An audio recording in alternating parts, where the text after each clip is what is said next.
Hello दोस्तों, आप सभी का स्वागत है इसके टेक्निकल क्लासेस में। तो चलिए दोस्तों, आज बात करेंगे यानी कि न्यू एक्सेप्टेड क्वेश्चन 2023 का, यानी कि डीसी जनरेटर। आज लगभग जो है यानी कि 26-27 पार्ट होगा। इससे पिछला वाला पार्ट आप लोग बाकी का पार्ट नहीं देखे हैं तो प्ले लिस्ट में जा करके वहाँ से सारा पार्ट आपको मिल जाएगा, नंबर वाइज सारा अपलोड है। तो अगर टी2 में दोस्तों सिलेक्शन लेना है तो सारा वीडियो को जरूर देखिए, जितना एमसीक्यू करा रहे हैं सारा कीजिए, आपका स्कोर अच्छा है बढ़ेगा। ठीक है, एग्जाम में इतना स्कोर बढ़ जाएगा कि आप सोच भी नहीं सकते हैं। तो इसके लिए हम एमसीक्यू करा रहे हैं। तो चलिए आज का सबसे पहला प्रश्न से स्टार्ट करें। उससे पहले अगर आप लोग नए हैं तो चैनल को जरूर सब्सक्राइब कीजिएगा, और डिस्क्रिप्शन में एक न्यू चैनल का लिंक मिलेगा, उसको आप लोग को जरूर सब्सक्राइब कर लेना है, क्योंकि उस पर जो है दोस्तों यानी कि जॉब का नोटिफिकेशन मिलेगा कि कैसे क्या प्रोसेस है, उसके बारे में बताया जाएगा। ठीक है, तो चलिए आज का सबसे पहला प्रश्न दिया है यानी कि विद्युत जनरेटर का कार्य सिद्धांत क्या है। ठीक है, यानी कि विद्युत जनरेटर का जो कार्य सिद्धांत है क्या है वो हमको बताना है। तो चलिए ऑप्शन पढ़ते हैं। ऑप्शन ए में दिया है विद्युत चुंबकीय प्रेरण, एकदम ठीक है भाई। और क्या है, एकदम सही है। और बी में दिया है चुंबकीय क्षेत्र तथा घूमने, ऐसा तो कुछ नहीं है भाई। और सी में दिया है दो क्षेत्र के मध्य संपर्क, ऐसा भी नहीं है।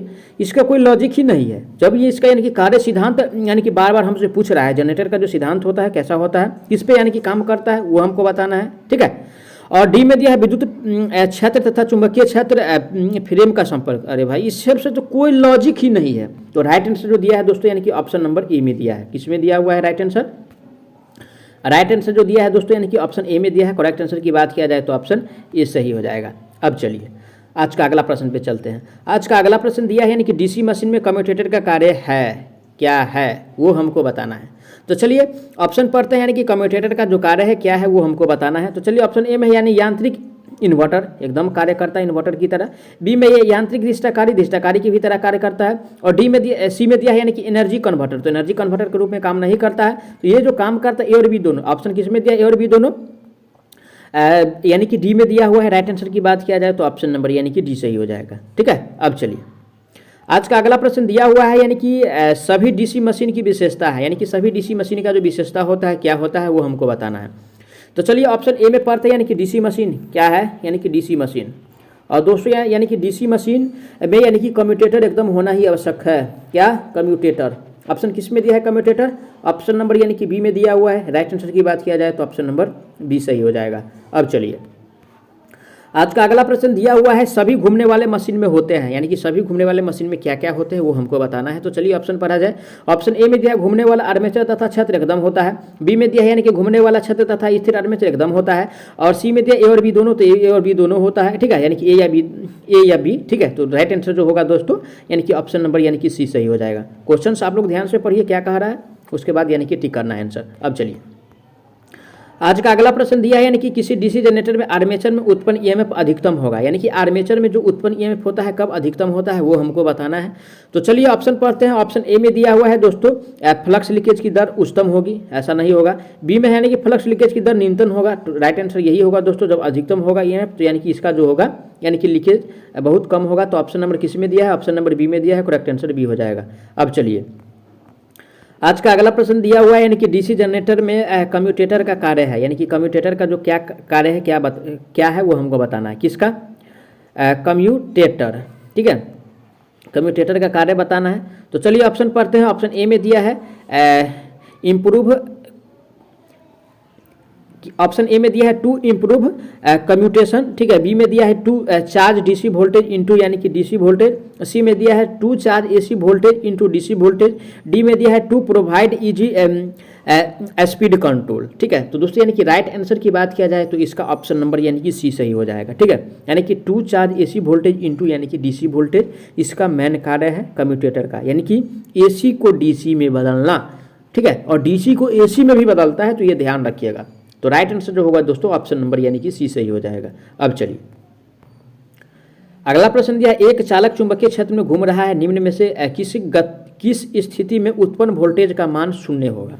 ठीक है, यानी कि ऐसा कौन सा स्थिति होगा जिसमें यानी कि उसका जो मान होगा वो शून्य होगा, वो हमको बताना है। तो चलिए ऑप्शन पढ़ते हैं। ऑप्शन ए में दिया है दोस्तों चुंबकीय क्षेत्र की दिशा में, ठीक है। बी में दिया है यानी कि चुंबकीय क्षेत्र के समकोण पर नहीं भाई। सी में है यानी कि चुंबकीय क्षेत्र से 45 डिग्री पर, ऐसा भी नहीं। तो राइट आंसर जो होगा जो दोस्तों यानी कि चुंबकीय क्षेत्र की दिशा में। ठीक है, तो करेक्ट आंसर ऑप्शन नंबर यानी कि ए सही हो जाएगा। कौन सा? ऑप्शन ए सही हो जाएगा। अब चलिए आज का अगला प्रश्न दिया है डीसी मशीन में कम्यूटेशन को सुधारा जा सकता है, ठीक है, यानी कि सुधार किया जा सकता है। कम्यूटेशन को कैसे सुधारेंगे वो हमको बताना है। तो चलिए ऑप्शन पढ़ते हैं। ऑप्शन ए में दिया है दोस्तों यानी कि आर्मेचर में टर्न की संख्या कम करके, ठीक है भाई। बी में दिया है ब्रश का प्रतिरोध बढ़ा करके, फिर भी कर सकते हैं। सी में दिया है कम्यूटेशन के दौरान उत्पन्न होने वाली रोटेशन वोल्टेज को कम करके, ठीक है भाई, इसको भी कम करके यानी कि इसका कम्यूटेशन में सुधार किया जा सकता है। तो राइट आंसर जो होगा दोस्तों यानी कि सारा प्रोसेस करके इसको यानी कि कम्यूटेशन को सुधार कर सकते हैं। तो राइट आंसर ऑप्शन डी सही हो जाएगा। अब चलिए आज का अगला प्रश्न दिया है डीसी मशीन में आर्मेचर कोर तथा डैश को पटलित किया जाता है, यानी कि पटलित जो किया जाता है वो हमको बताना है, ठीक है। तो चलिए ऑप्शन पढ़ते हैं। ऑप्शन ए में दिया है दोस्तों यानी कि बेस को पटलित नहीं किया जाता है और योग को भी पटलित नहीं किया जाता है। सी में है शाफ्ट को भी पटलित नहीं किया जाता है दोस्तों, यानी कि पोल, ठीक है, पोल शू जो होता है, ठीक है, पोल शू जो होता है इसको यानी कि पटलित किया जाता है। तो राइट आंसर की बात किया जाए तो ऑप्शन नंबर यानी कि डी सही हो जाएगा। कौन सा? ऑप्शन नंबर डी सही हो जाएगा। अब चलिए आज का अगला प्रश्न दिया है कम्यूटेशन प्रक्रिया डीसी मशीन में संभव है, यानी कि कम्यूटेशन का प्रक्रिया जो होता है डीसी मशीन में कैसे संभव है वो हमको बताना है। तो चलिए ऑप्शन पढ़ते हैं। ऑप्शन ए में दिया है दोस्तों केवल जब आर्मेचर में क्षेत्र घूमता हो, ऐसा नहीं होगा दोस्त। बी है केवल जब आर्मेचर में फील्ड घूमता हो, अगर आर्मेचर में फील्ड घूमेगा, ठीक है, तो कम्यूटेशन प्रक्रिया संभव होता है। तो राइट आंसर की बात किया जाए ऑप्शन नंबर बी सही हो जाएगा। कौन सा? B is the best answer on this question. अब चलिए आज का अगला प्रश्न दिया है यानी कि कौन सा भाग कम्यूटेशन प्रक्रिया में सहायक होता है, ठीक है, कम्यूटेशन प्रक्रिया में कौन सा भाग सहायक होता है वो हमको बताना है। तो चलिए ऑप्शन पढ़ते हैं। ऑप्शन ए में दिया है इंटरपोल, क्या दिया ऑप्शन में? इंटरपोल, ठीक है भाई। बी में है कंपनसेटिंग कुंडली, ये भी ठीक है। सी में दिया है पोलशू, तो पोलशू से इसका यानी कि कोई मतलब नहीं है। तो राइट आंसर जो होगा दोस्तों यानी कि ए और बी जो दिया हुआ है, ठीक है, दोनों जो दिया हुआ है यानी कि डी में दिया है, तो करेक्ट आंसर यानी कि डी सही हो जाएगा। अब चलिए आज का नेक्स्ट प्रश्न दिया हुआ है कम्यूटेशन के दौरान निम्न में से कौन सी मात्रा उल्टी यानी कि उल्टी की जाती है, ठीक है। कम्यूटेशन में ऐसा कौन सा मात्रा है जो उसको यानी कि पलट दिया जाता है वो हमको बताना है। तो दोस्तों यानी कि कम्यूटेशन में यानी कि करंट को पलट देते हैं, किसको? यानी कि करंट को पलट देते हैं। ऑप्शन किस में दिया है? करंट। ऑप्शन नंबर जो दिया है यानी कि करंट यानी कि बी में दिया हुआ है। राइट आंसर की बात किया जाए तो ऑप्शन नंबर बी सही हो जाएगा। अब चलिए आज का अगला प्रश्न दिया हुआ है यानी कि डीसी मशीन में कम्यूटेटर सेगमेंट की संख्या बढ़ाने पर क्या होगा, ठीक है, यानी कि कम्यूटेटर सेगमेंट की संख्या को अगर बढ़ाया जाएगा तो क्या होगा वो हमको बताना है। तो चलिए ऑप्शन पढ़ते हैं। ऑप्शन ए में दिया है दोस्तों यानी कि कुल आउटपुट बढ़ जाता है, तो नहीं दोस्त, आउटपुट बढ़ता नहीं है। बी में दिया आउटपुट कम हो जाता है, आउटपुट यानी कि कम भी नहीं होता है, ठीक है। तो दोस्तों ये जो होता है यानी कि आउटपुट वोल्टेज को बढ़ा देता है, क्या होता है? यानी कि आउटपुट, ठीक है, आउटपुट वोल्टेज को यानी कि बढ़ा देता है। ऑप्शन किस में दिया है ऐसा? ऑप्शन जो दिया हुआ है यानी कि ए सी में दिया हुआ है। राइट आंसर की बात किया जाए तो सी हो जाएगा। अब चलिए आज का अगला प्रश्न दिया हुआ है डीसी जनरेटर में ब्रश हमेशा उस कंडक्टर से जुड़ा होता है जो डैश पर होता है, ठीक है, यानी कि किस पे होता है? जिस पे यानी कि वो जुड़ा होता है। तो दोस्तों यानी कि ये जो जुड़ा होता है यानी कि इंटरपोल रीजन में जुड़ा होता है, किस में? यानी कि इंटरपोल, ठीक है, इंटरपोल रीजन। ऑप्शन किस में दिया है? ऑप्शन जो दिया हुआ है interpole region option number C में दिया है। करेक्ट आंसर की बात किया जाए तो ऑप्शन सी हो जाएगा। अब चलिए आज का अगला प्रश्न दिया है प्रत्येक कम्यूटेटर सेगमेंट से डैश द्वारा जुड़ा होता है, यानी कि कम्यूटेटर सेगमेंट का आर्मेचर जो होता है किससे जुड़ा होता है वो हमको बताना है, ठीक है। तो चलिए ऑप्शन पढ़ते हैं। ऑप्शन ए में दिया इंसुलेटर से नहीं जुड़ा होता है दोस्तों। ये जो जुड़ा होता है यानी कि कॉपर लग से जुड़ा होता है, किससे? कॉपर लग से जुड़ा होता है। ऑप्शन किस में दिया है? कॉपर लग। तो ऑप्शन नंबर यानी कि बी में दिया हुआ है। राइट आंसर की बात किया जाए तो ऑप्शन नंबर बी सही हो जाएगा। अब चलिए आज का अगला प्रश्न दिया है डीसी जनरेटर में ब्रश तथा कम्यूटेटर के मध्य स्पार्किंग के कारण होती है, यानी कि कम्यूटेटर की भी जो स्पार्किंग होता है कैसे, उसका क्या कारण है वो हमको बताना है। तो चलिए ऑप्शन पढ़ते हैं। ऑप्शन ए में दिया है ओवर कम्यूटेशन, अगर ओवर कम्यूटेशन भी होगा तो फिर भी स्पार्क होगा। अंडर कम्यूटेशन होगा फिर भी स्पार्क होगा। धारा के तेजी से बदलने पर भी स्पार्क होगा। तो यानी कि सारा कथन इसमें से सही है, ठीक है। तो कोई भी एक हो सकता है अगर ऑप्शन रहे तो, ठीक है, लेकिन इसमें से कोई भी, तो राइट आंसर जो होगा यानी कि यही इसको मानना है, ऑप्शन नंबर डी को सही करना है, ठीक है। अब चलिए आज का अगला प्रश्न दिया हुआ है विद्युत मशीन में प्रयुक्त ब्रश की अधिकतम संख्या हो सकती है, यानी कि ब्रश जो होगा अधिकतम कितना होगा वो हमको बताना है, ठीक है। ब्रश जो होगा दोस्तों कितना होगा वो हमको बताना है। तो चलिए ऑप्शन पढ़ते हैं। Number of poles of in the machine, ठीक है भाई, और या तो 2, तो इनमें से यानी कि ए और बी दोनों में से कोई हो सकता है, ठीक है, यानी कि होगा और होता है। तो राइट आंसर दोस्तों यानी कि ऑप्शन इसका यानी कि डी सही हो जाएगा।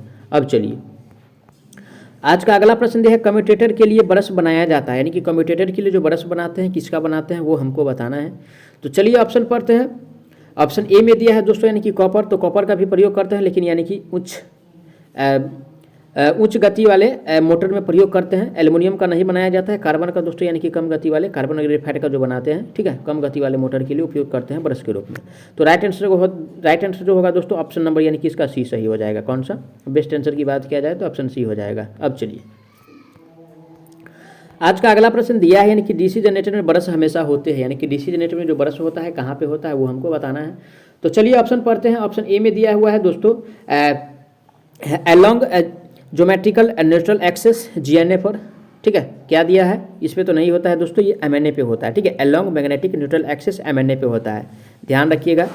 ब्रश जो होता है यानी कि ब्रश हमेशा होता है यानी कि एमएनए पे। तो राइट आंसर जो होगा दोस्तों यानी कि ऑप्शन नंबर यानी कि बी सही हो जाएगा। कौन सा बी सही हो जाएगा, ठीक है। अब चलिए आज का अगला प्रश्न दिया हुआ है, यानी कि 220 वोल्ट डीसी जनरेटर के लिए कम्यूटेटर के लिए किस ब्रश बनाए जाते हैं 220 वोल्ट के लिए। तो ये कम के लिए है दोस्तों, और कम के लिए जो बनाते हैं वो किसका बनाते हैं ब्रश, कम के लिए जो बनाते हैं 220 वोल्ट के लिए तो यानी कि कार्बन ब्रश बनाते हैं। कौन सा कार्बन ब्रश बनाते हैं। ऑप्शन नंबर किस में दिया है कार्बन ब्रश, तो ऑप्शन नंबर जो दिया है दोस्तों यानी कि बी में दिया हुआ है। राइट आंसर की बात किया जाए तो ऑप्शन बी सही हो जाएगा।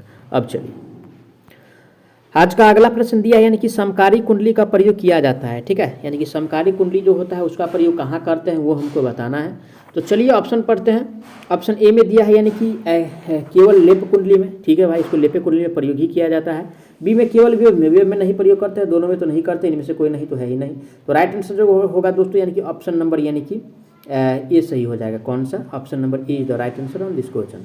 अब चलिए आज का अगला प्रश्न दिया है, यानी कि डीसी मशीन में कार्बन ब्रश का उपयोग, ठीक है, यानी कि डीसी मशीन में जो कार्बन ब्रश का उपयोग होता है वो कैसे होता है वो हमको बताना है। तो ऑप्शन चलिए पढ़ते हैं। ऑप्शन ए में दिया है brush off carbon deposit in the यानी कि कम्यूटेशन। बी में दिया है provide a path of flow current, तो यानी कि पाथ को यानी कि पाथ करंट को यानी कि फॉलो कराता है, ठीक है। तो राइट आंसर होगा दोस्तों यानी कि ऑप्शन नंबर इसका बी सही हो जाएगा, ठीक है, provide a path for follow current. तो राइट आंसर ऑप्शन बी सही हो जाएगा। अब चलिए अगला प्रश्न दिया हुआ है, यानी कि डीसी जनरेटर का घूमने वाला भाग कहलाता है, ठीक है, यानी कि डीसी जनरेटर का कौन सा भाग होता है जो यानी कि घूमता है वो हमको बताना है।